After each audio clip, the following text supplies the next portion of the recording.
Thank you so much, ladies and gentlemen. I think that was an amazing show by the wonderful team of Ilahe. Thank you so much for presenting this to us. Thank you so much. Can I hear a resounding applause, ladies and gentlemen? A huge round of applause for the lovely girls. Amma andariki namaskaram. ప్రశాంతమైన సముద్ర అలలు, సముద్ర ఘోష, వీటన్నిటి మధ్యలో ప్రపంచంలోనే భారతదేశం అనేసరికి గుర్తొచ్చే చేనేత సంప్రదాయం, చీర సంప్రదాయాన్ని ఇంకా బతికే ఉంది. మేమందరం కూడా చేనేత కార్మికులకు అండగా నిలబడతామని విశాఖ వేదికగా విశాఖ మహిళలే కాకుండా చుట్టుపక్కల ఉన్న మహిళలందరూ కూడా ఇక్కడికి చేరి చేనేత కార్మికులకి మీరు ఇస్తున్న ఒక మంచి బహుమతికి మీ అందరికీ కూడా శిరస్సు వంచి పాదాభివందనం చేస్తున్నా. ఎందుకంటే ఈరోజు భారతదేశం అనేసరికి సాంప్రదాయంగా చీర గుర్తొస్తుంది. ఆ చీర సాంప్రదాయాన్ని, ఆ చీర కట్టుని, ఆ చీరలో ఉన్న కమ్మదనాన్ని, ఆ చీరలో ఉన్న అమ్మదనాన్ని అందరికీ పంచాలి.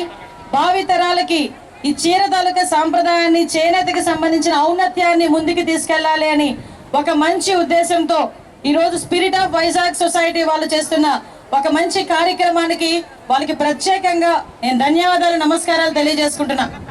ఎందుకంటే ఈరోజు ఈ కార్యక్రమం తీసుకోవడం అన్నది నిజంగా చెప్పాలంటే పెద్ద బిగ్ టాస్కే ఇది. ఎందుకంటే ఈరోజు ఇటువంటి సిచ్యువేషన్స్లో, ఇటువంటి పరిస్థితుల్లో చేనేత కార్మికులకు అండగా నిలబడాలనే ఒక మంచి ఆలోచన ఈ మనకి స్పిరిట్ ఆఫ్ వైజాగ్ సొసైటీ వాళ్ళకి రావటం, దానికి ప్రతినిధిగా ఉన్న దొరబాబు గారు, వైఎస్ దొరబాబు గారు ప్రెసిడెంట్ గారు, అదేవిధంగా పద్మశ్రీ గారు సెక్రటరీ గారు, ఇంకా ఈ కార్యక్రమంలో బ్యాక్ ద స్క్రీన్ లో ఉంది చాలా మంది ఈరోజు ఈ కార్యక్రమానికి స్పాన్సర్ చేయడం కానీ, ఈ కార్యక్రమం ముందుకు నడిపించాలి అని చెప్పి ఎంతో మంది వెనకాతల నుంచి నడిపించిన ప్రతి ఒక్కరికి కూడా పేరు పేరున ధన్యవాదాలు. ముఖ్యంగా ఈ కార్యక్రమానికి నాతో పాటు ముఖ్య అతిథులుగా విచ్చేసిన మన ఐఏఎస్ శ్రీమతి రోషిని అబ్రంజీ గారికి కూడా ప్రత్యేకంగా నేను ధన్యవాదాలు, నమస్కారాలు తెలియజేసుకుంటున్నా. మనందరికీ తెలుసు, చీర అనేసరికి ఫస్ట్ గుర్తొచ్చేది మనందరికీ కూడా గద్వాలో కంచో కాదు, ఫస్ట్ గుర్తొచ్చేది చీర చూడగానే మన అమ్మ. ఎందుకంటే ఆ చీర కొంగుతోనే మన పెంపకం అన్నది, మన బాల్యం అన్నది ముందుకు నడిచింది.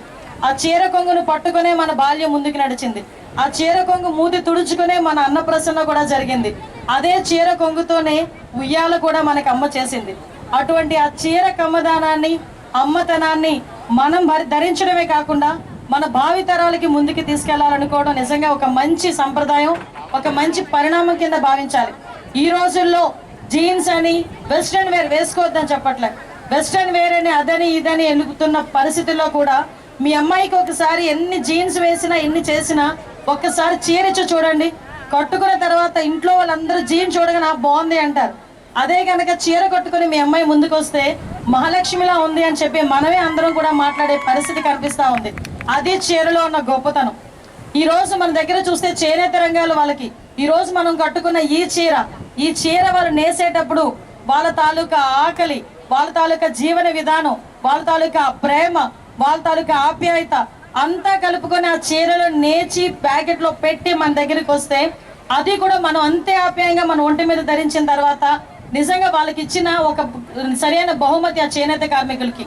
ఈ రోజు పరిస్థితి ఏంటంటే సుమారుగా 8% దగ్గర దగ్గర 5 లక్షల నుంచి 8 లక్షల వరకు ఉన్న చేనేత కార్మికులు ఈ రోజుకి కూడా చాలా ఇబ్బందులు పడే పరిస్థితి. మనం ఒకానొక సందర్భంలో తెలుసుకోవాలనుకుంటే ఇదే చేనేత కార్మికులు ఇంతకు ముందు మనకి భారతదేశానికి విదేశీ మారక ద్రవ్యం తీసుకురావడంలో మెయిన్ కీలక పాత్ర వహించారని చెప్పడానికి మనం గర్వంగా భావించాలి. ఎందుకంటే అటువంటి పరిస్థితుల నుంచి ఈ రోజు చేనేత కార్మికులను కాపాడుకోవాలి, చేనేత కార్మికులకి మనం అందరూ కూడా అండగా నిలబడాలన్న పొజిషన్కి వచ్చిందంటే ఒక రకంగా మనం బాధపడాల్సిన విషయం.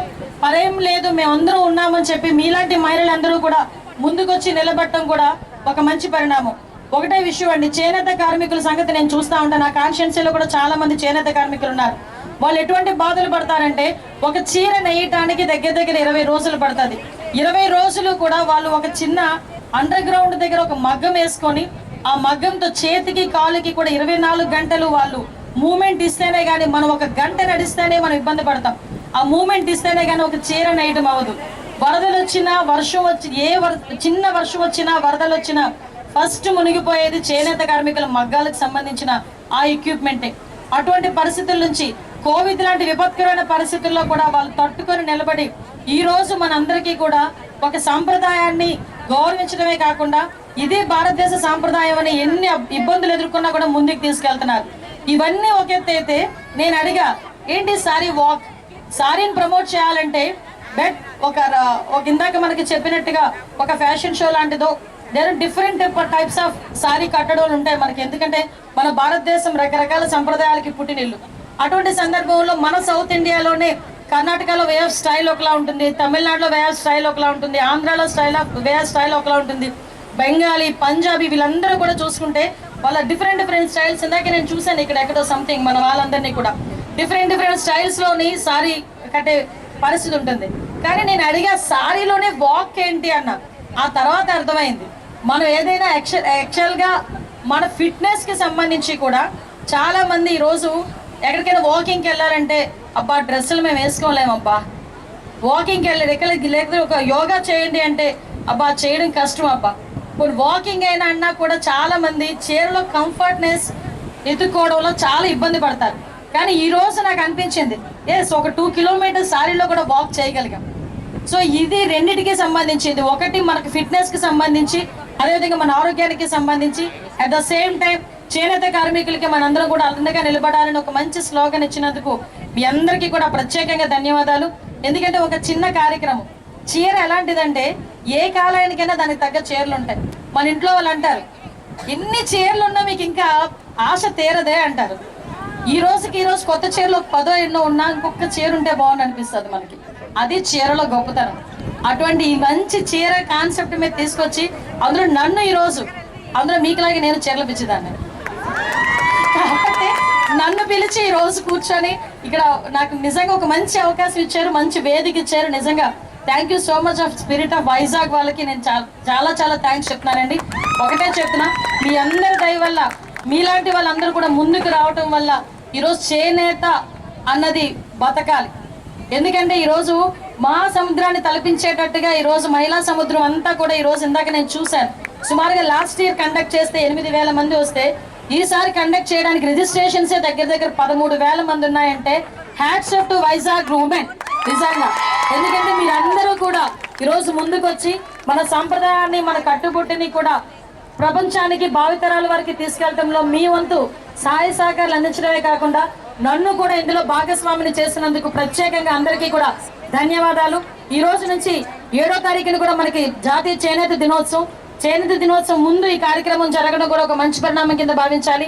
మనందరం కూడా చేనేత కార్మికుల్ని పైకి తీసుకురావాలి, వాళ్ళకి అండదండగా నిలబడాలి. అంటే మన సాంప్రదాయాల్ని మనం ముందుకు తీసుకెళ్ళడమే దీనిలో ఒక బాధ్యతగా తీసుకొని ముందుకెళ్లాలని మనస్ఫూర్తిగా మీ అందరికీ తెలియజేసుకుంటూ మరొకసారి స్పిరిట్ ఆఫ్ వైజాగ్ అందరికీ కూడా మన దొరబాబు గారికి, మేడం డాక్టర్ గారికి అందరికీ కూడా పేరు పేరున ధన్యవాదాలు, నమస్కారాలు తెలియజేసుకుంటూ సెలవు తీసుకుంటున్నా. జై హింద్.